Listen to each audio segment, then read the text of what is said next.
When looking back in time at console libraries that are praised for their RPG all-stars, the Super Nintendo's is undoubtedly one of the top contenders. It's loaded with memorable experiences that are touted as some of the best out there. There's a solid list of titles that usually hog the spotlight, but hanging around on the fringes are the Lufia games. While I've played both SNES series entries and plan to talk about the second game down the line, for the moment, let's dive into a discussion about Lufia and the Fortress of Doom. The quest begins in a peaceful realm 100 years after a group of heroes ended the malevolent reign of the Sinistrals. Across the course of the century, people have become complacent in peace, with the scars and memories of suffering too far in the past to be anywhere near the front of mind. Our journey picks up with the descendant of Maxim, one of the 4 heroes that triumphed over the Sinistrals. When he hears rumors of monsters attacking a nearby village and can't seem to rouse the local troops into action, he alone answers the call to fight and soon finds himself facing the Sinistrals' return to the living world. While the majority of the adventure follows Maxim's descendants' questline, the game actually begins with a playable sequence telling the tale of the original group that took on the Sinistrals 100 years prior. A creative story synopsis in the manual or some introductory cutscenes are usually plenty for me, but there was something distinctly resonant about being able to walk in these people's footsteps. I not only got to see how those events unfolded firsthand, but also had the opportunity to feel these characters' emotions and understand the severity of how much was at stake if they lost the good fight. It was extremely effective at sucking me into the game world and letting me get invested in these people's plight. This type of playable intro wasn't something I'd gotten to experience before this, and haven't experienced anything similar since. A nice touch is that even though this whole section has an endgame feel, the manual provides a thorough walkthrough to fill in new players about battle mechanics and some backstory along the way too. I don't want to give too much away about what happens at the end of the prologue, but I enjoyed how the narrative approached the legacies of these characters and integrated them into guiding the story along. It was another aspect that was a refreshing adaptation of the destiny-driven hero on a mission trope. Lufia and the Fortress of Doom's characters were without a doubt one of my favorite facets of the adventure, since the main party's comprised of an incredibly lovable cast. There's something very skillful and deliberate about how this game built up its interpersonal relationships, so much so that its greatness rivals a couple of my favorite RPGs like Lunar the Silver Star and Skies of Arcadia. Even in the story's humble beginnings, the conversations between longtime friends Lufia and the main hero set the stage for the lighthearted tone of the soon-to-be-shattered world state. The writers also did an excellent job planting the seeds of deep loyalty that grows between these two all the way to the end of their journey together. The addition of the 3rd and 4th party members, Aguro and Jaren, fleshes out that feeling of fellowship even further. Exchanges among the group are rife with jovial pokes and light squabbles, right alongside some very serious moments that might even conjure up a tear or two. These conversations ultimately fostered natural-feeling character development and progression that made each party member compelling to me in their own way. There's no question that the writing here outshines many of its contemporaries on the Super Nintendo. The translation has no problem whatsoever conveying important information to advance the plot, but also has a high degree of nuance and emotion that really pushes the storytelling up into the stratosphere. The top-notch dialogue wasn't only confined to the main party either. Just about every person you run into adds context and substance through conversation. Discussion topics like who has the best cider to sample or gossip about a dress sale to die for made the game's world feel like it was already well in motion before your party even arrived. I've played so many RPGs over the years where NPCs only seem to exist to serve the main characters and push them along their quest. They deliver dialogue that bashes players over the head with exposition that comes across as more of an obligation than a casual, true-to-life encounter with a stranger. Lufia and the Fortress of Doom's presentation of towns and their residents as intrinsically self-propelled was a rare but treasured occurrence among the RPGs I've played so far.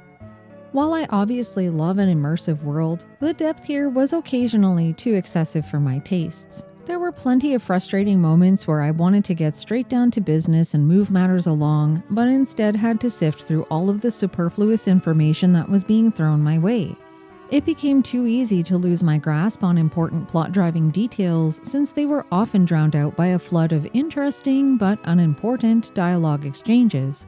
To be clear here, it's not as if the game goes out of its way to hide how to advance, since there's always a person that blatantly tells you exactly where to go next or what needs to be done. It's finding them among the masses of people that want to yammer on at you that prove to be tricky. They could be tucked away in an unassuming basement or buried deep in a castle. And by the way, I don't know what it is about castles in RPGs, but I almost always get hopelessly turned around in them. The ones here are particularly hard to navigate. It also doesn't help that the music that plays in them is essentially "We Wish You a Merry Christmas, but evil," making the wanderings extra melancholy, but I digress. Tracking down the necessary character to advance the plot wouldn't have been such a pressing issue if story progression wasn't so unforgivingly linear. Lufia and the Fortress of Doom demands that a specific person needed to be found and conversed with in order to open up the next leg of the journey, no exceptions. This isn't unheard of in games like this that weave their characters' every footstep heavily into the storytelling, and frankly, I have a lot of respect for writers that wanted their narrative delivered in a very specific way. Now, you would think that a game that sticks so close to the storyline would have great pacing as a result, but unfortunately, that wasn't the case here. The beginning of the game actually lulled me into a false sense of security because the first few towns I visited felt almost perfectly spaced out. I had clear goals to work towards with time to grind up a few levels on the way to the next city, as well as the opportunity to rack up some gold to outfit my party.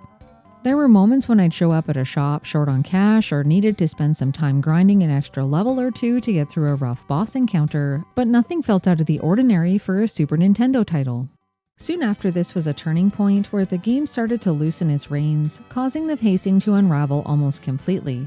It all started when a townsperson told me that I'd have to travel through several towns on the way to find a person of interest, and released me out into the world with only a general compass direction to go. Along the journey, I kept spotting little places to check out, like caves, shrines, other cities, the kinds of landmarks that usually draw in curious explorers like myself. The trouble was that all these little detours were dead ends, at least for the moment. These were places I wasn't supposed to be at because I hadn't talked to the right person at the correct point in the story to open them up. I'd run into arbitrary blockades like a locked door or some person that wouldn't let me pass, which honestly squeezed my sense of adventure right out of me. There's nothing I dislike quite as much as a game wasting my time, and boy did all this fruitless exploration start to feel just like that. The temporary illusion of an open world felt like a huge tease. I love when I'm rewarded for departing from the straight and narrow, but there was really no reason to here. The game got a lot better for me once I came to terms with this, at least for a little while until it started treating me like a dog in training. I completely understand that even the very best RPGs out there have a couple of bothersome fetch quests, but no other I've played has even come close to matching this one's weighty burdens. The most notorious event involves chasing pieces of alumina all over the place to help a group of scientists upgrade a vessel. While I found that one pretty annoying, I think the mission to get a broken bridge restored was a much greater test of my patience and sanity.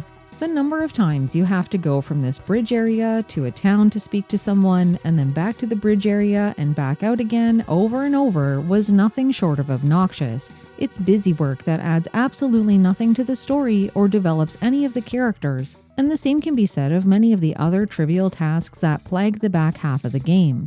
The bridge stuff in particular feels like an inside joke that probably wasn't even funny if you were there at the time. Unfortunately, that whole debacle was the beginning of the end of my enjoyment of how the plot progressed. Early on, everything strode along smoothly, regularly intersecting with clever segues between different objectives. When the fetch quests reared their ugly, warty heads, this lovely flow crashed and burned so hard that all of the shine and intrigue was permanently lost to me for the rest of the adventure. I've done a lot of thinking about why these fetch quests in particular irked me so much, and it boils down to the brazenness of the townspeople. I obviously can't decline their requests, but I feel like if someone's going to require me to run around for them, they could at least be nice about it and throw me a bone once in a while. Thankfully, not all side quests were the spawn of Satan. The one that I'd wish I'd spent a bit more time on was the Old Cave.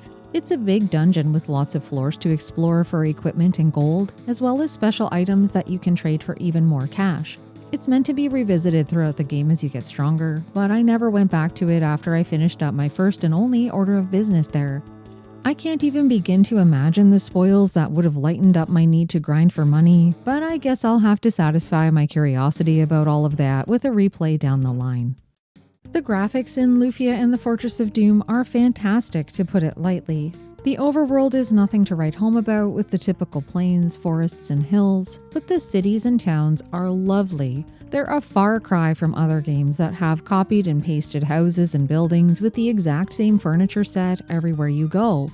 Every place has its own style and atmosphere, making new locations not only interesting to visit, but memorable due to all of their distinct features. I'm a big fan of looting in my RPGs, and the first waters I always test are whether people have things for the taking stashed on their shelves or under their beds.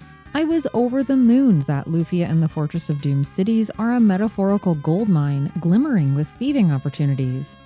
While I mostly stole stuff indiscriminately the majority of the time, I did have a serious moment of regret when I accidentally pocketed a sick child's plushies right in front of her.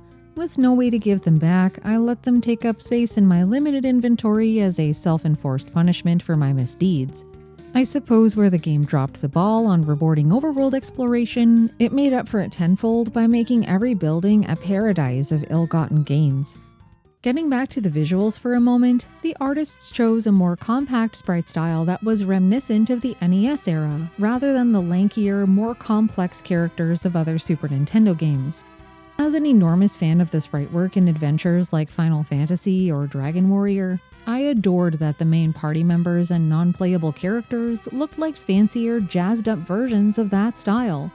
Though there are quite a few repeating townspeople sprites across the many places you visit, they have plenty of unique features and details that add variety, but also a degree of consistency for the setting. My favorite thing about the main party sprites were their menu selves. While swapping out weapons and armor, when compatible equipment was selected, their little jumping animations that included their very, very happy expressions were extremely endearing. It also cracked me up that when I tried to equip stuff they couldn't wear, they did a full 180 and turned away completely, as if disgusted at my suggestions of specific shoes or accessories. These are obviously just small things, but it was incredibly thoughtful of the developers to include these extras, especially with how mundane and clunky shopping is. Unfortunately, there are virtually no quality of life features when buying and selling equipment and accessories outside of being able to see stat increases along with the little character animations I just mentioned. When buying, despite there being a look option in the purchase menu, you can't actually see what all items do. There's also no trade or auto-equip options, meaning that I had to take stock of what each person was currently wearing, buy my new items, and then manually swap everything out for each party member. When I eventually had a group of 4 and each person could equip a weapon and 3 or 4 different kinds of armor or accessories, I felt like I was spending as much time in menus, shuffling equipment around, as I did actually playing the game. The only thing that really kept me from going off the deep end was the over-the-top, bubbly, and upbeat shop music. When I had to spend 15 to 20 minutes with my head in my hands poring over equipment stats, this at least lifted my spirits while I toiled away. I think the shop's most heinous crime was not displaying my inventory count while I was browsing. If I saw a cool new piece of armor or equipment and couldn't recall if I'd found one already, I had no way of knowing unless I backed out of the store menu to check. This game actually has a funny quirk that lets you carry multiple stacks of the same item. Most RPG inventories have a hard cap, like 99 in the Final Fantasy series, for example. I learned my lesson about all of this the hard way one evening when I mindlessly bought 3 piles of antidotes. I was swept up in conversation, chatting with people in my live streams, and just kept ordering 10 at a time, expecting the shopkeeper to eventually tell me that I couldn't carry anymore. But he never did. While the inventory is pretty spacious, it didn't take long for it to fill up. There's a staggering number of different objects and items to buy and find on the journey that far exceed the number of total inventory slots available, many of which I personally had no use for. In most cases, I either had magic that covered the same function or opted to forego some things that didn't quite fit with my playstyle. The back of the map has a fairly complete list of all the weapons, armor, accessories, and items that can be found. Unfortunately for me, mine was ripped in several places, and lining up these long skinny rows to get the full picture of an item's purpose was a little tricky. Even when it was properly aligned, some of the information was actually lies. Shrieks were shown as items in my game inventory, but were shown here instead as a shield for 3,800 gold. You can't really blame them though. With this much inventory volume, I'm not surprised that there are a couple of errors here and there.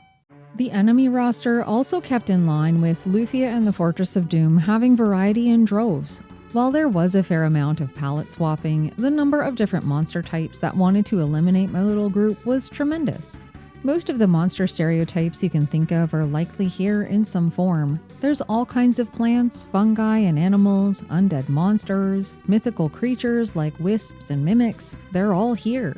Admittedly, I found the enemy animations less than impressive, if you can even call these guys animated. They just kind of wiggle around and flip to their mirror image while attacking, rather than any actual sprite changes when they do their moves. What I did find really interesting about them was how big they are relative to the party member sprites. Our heroes and heroines are all squished down at the bottom of the screen during combat, and even the smallest and kindest looking monsters towered over them. With that said, even the biggest and boldest enemies looked like shrimps compared to fights with the bosses, especially the Sinistrals themselves. The way they were portrayed was absolutely massive in scale. Along with the earworm of a boss battle theme with all its drive and hopefulness, the intimidation factor went right through the roof when I'd stumble into one of them. It was very effective in instilling both fear and a sense of determination in me. While not all dungeons ended with a boss encounter, when we did cross swords, the battles were hard fought. This was especially true if I waltzed into them unexpectedly while underleveled, and it wasn't uncommon to have to take several runs at a dungeon to fully topple the final fighter. Taking on the Sinistrals at several junctures was difficult enough, but even the regular bosses were absolutely brutal. If I went in swinging my weapons around, there was no chance I'd come close to winning. The majority of my time spent in battle was focused on applying and reapplying buffs and healing to my party, with fighting mostly feeling secondary. It was very different from how I normally approach these kinds of things, but easy enough to adapt to once I knew what to expect. The regular turn-based combat was pretty average, but to me, nothing beats the 16-bit era for snappy, fluid fights. Party member and enemy turns whip on by, and I'll never say no to a game that pauses the action while I'm fretting over my decisions in the menu. Even with all its good points, these random encounters came with a few annoyances that I wish had been left in the past. The biggest transgression is that it's possible to waste turns by targeting an enemy that dies before your character gets a chance to act. If this happens, your party member misses, with the battle moving on to the next person or monster in the queue. Most games are courteous enough to defer an ill-planned attack to another enemy, but not this one apparently. I really had to consider how I wanted to spread out my moves, rather than mashing attack through each turn, making fights slightly more cerebral than other titles. I honestly haven't seen this type of system in an RPG since the first Final Fantasy on NES, and I didn't like it there either. It forces you to learn how many hits it takes to strike down specific enemies, which would make way more sense if it wasn't for this other peculiarity. You can't actually target a specific monster when there's more than one of the same type in a battle. You can only select a group, and your characters will hit one of them randomly. This makes it impossible to be methodical by stacking several attacks on a single foe to take them out faster, which inevitably lengthens battles the majority of the time. Because of this, enemies also get more turns, which was a huge drain on resources in the long run.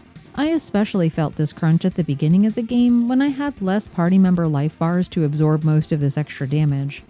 Because all of these old-timey turn-based combat rules were cramping my style a bit, I leaned pretty heavily into what I'd consider a very robust magic system.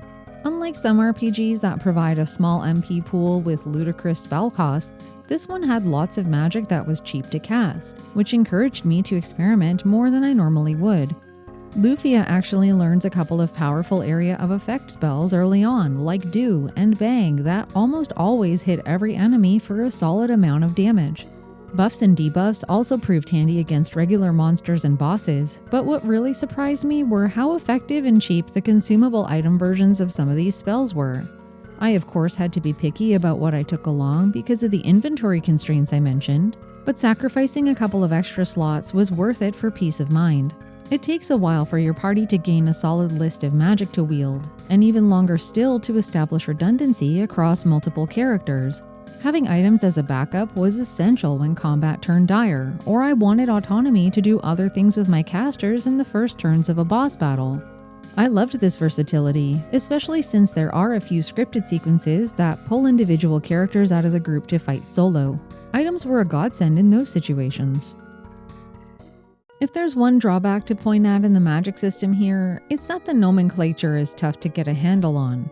I realized that there was not much normalized in the genre at this point in history, but nonetheless, naming spells things like strong for healing or drain for lowering defense seemed to go against the grain of the naming conventions of many other RPGs at the time. It's no Phantasy Star levels of nonsense, but thankfully there's a way to see what magic does right in the battle menu. Lots of this information was missing from the manual or potentially incorrect on the back of the map, so this clarification in-game was perfect. Enemy group combinations were either mercifully or mercilessly crafted, with many of the monsters being bigger meanies than these big meanies you can actually run into. Something I really appreciated about exploring around is that Lufia in the Fortress of Doom does everything in its power to let you know when you're not ready to be in a new area yet. It suffers from Dragon Warrior syndrome, where you can be confidently crushing every battle one minute, but suddenly find yourself toe-to-toe with death the next after doing something mundane like crossing a bridge on the overworld. There were a couple of places in particular that took me completely by surprise with a huge difficulty spike, but the worst was the area just outside the forest maze. There are groups of 3 or 4 archers that each do area of effect attacks that chop off at least 20 HP to all party members each turn. I stumbled into this place just after meeting a new party member, and it was nigh impossible to keep her alive in battle against these guys. I actually had to retreat to an easier area to gain a couple of levels before moving on, which brings me to my next point. Grinding was absolutely necessary. If I wanted any hope of keeping pace with the constant trickle of newer and tougher monsters in each new venue, fighting for gold and levels was non-negotiable. This was over and above all the extra experience I got while wandering around as a first-time player, since even all that wasn't enough to keep me completely in the clear. A lot of the time I invested in grinding was to buy new equipment rather than leveling up. Money is actually really tough to come by, with the main reason for that being that you lose half your gold when you die. I'm someone that's usually horrendously overprepared in RPGs. It's rare that I experience a total party wipe, but Lufia in the Fortress of Doom was distinctly challenging in a couple of ways. I've already mentioned how the early game's difficulty is heightened due to having a small party with limited magic options, but this is compounded further by the lack of ways to revive fallen comrades. You can pay through the nose to raise your pals at the cleric, but in terms of resurrection in the field, there aren't any magic spells for this until very late into the adventure. Before you learn those, you're reliant on items called miracles or revives that can only be found and never bought. Needing to make the call mid-battle about whether to resurrect someone or leave them dead to preserve this finite number of consumable items pushed me into very uncomfortable combat territory. On the bright side, unlike other games that penalize dead party members by withholding experience after winning a big battle, Lufia 1 is at least kind enough to award experience to all party members, whether they're alive or dead. That didn't make dealing with tough battles while short a character or two any easier to digest, but knowing that they'd get some experience did soften the blow a tiny bit. The dungeon design in this game was fantastic. There's a long list of area types to visit, like caves, towers, and labyrinths, filled with treasure chest rewards to reap around every corner. The treks through these places felt very well balanced and straightforward, though I wouldn't equate that to them feeling linear or easy. They were bursting with random encounters to wear you down, but were overall small enough to avoid the need to map them out on paper. While they had many branching paths, those paths were relatively short with clear dead ends, so you didn't spend too much time going the wrong way. I would even go so far as to call them bite-sized and even pleasant compared to the absolute marathons I've encountered in other RPGs. Another point on the scoreboard for Lufia 1's dungeons is that making progress wasn't contingent on cracking puzzle after puzzle. There were obviously occasional obstacles and riddles to work through, but these were usually initiated and supported by townspeople that provided explicit instructions on how to complete them. I can't say enough how huge of a relief it was that the main goal and focus here was fighting monsters and finding treasure rather than slamming my head against the wall trying to solve riddles galore. I'll eventually get into my immense loathing of Lufia 2's puzzly dungeons someday, but that's a story for another time. I think Lufia and the Fortress of Doom would have been a much better game if it had been able to maintain its early momentum the whole way through. It has lots of things I love, like that awesome old-school RPG grind, alongside strong and captivating characters. Where it falls short is its move away from its endearing questline to a chaotic string of fetch quests, transforming the smooth-sailing, light-hearted nature of the game's simple beginnings into a monotonous and repetitive experience. I've played lots of good RPGs that have a shaky combat system or sparse storytelling. Lufia 1 has some solid aspects, but eventually seems to lose its focus on what it's trying to be. While it has the spirit of a legendary RPG at times, the sum of its parts ranks it at around average, holding it back from reaching the echelons of some of the Super Nintendo's best.